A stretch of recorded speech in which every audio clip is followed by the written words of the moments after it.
આજે હું તમને સૌને પૂછવા માટે માંગુ છું કે પીઆઈ ની માત્ર બદલી કરાવી દીધી, શું પીઆઈ ની બદલી કરાવવાથી કોળી સમાજને નવનીતભાઈને ન્યાય મળશે, હા કે ના? શું એસઆઈટી ની રચના કરવાથી ન્યાય મળશે, હા કે ના? આવી હું તમને 50 એસઆઈટીઓ ગણાવી શકું. અમરેલી જિલ્લાના પાયલ ગોટી બેનના કેસમાં પણ એસઆઈટી ની રચના થઈ. કોને ફાંસીના માછડા ઉપર ચડાવ્યા?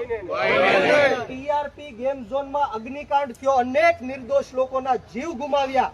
કોને એની ઉપર એસઆઈટી ની રચના થઈ? કોને ફાંસીના માછડા ઉપર ચડાવ્યા? ગંભીરા બ્રિજની પુલની દુર્ઘટના થઈ, એમાં પણ એસઆઈટી ની રચના થઈ. કોને ફાંસીની સજા આપી?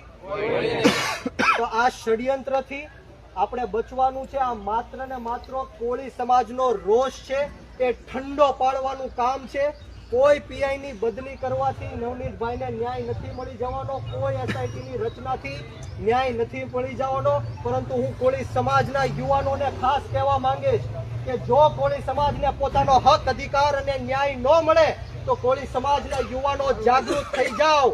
આપણે સરકારની છાતી ઉપર પગ રાખીને હક અને અધિકાર અને ન્યાય છીનવવાની સેવા રાખજો. ન્યાય છીનવવો પડશે.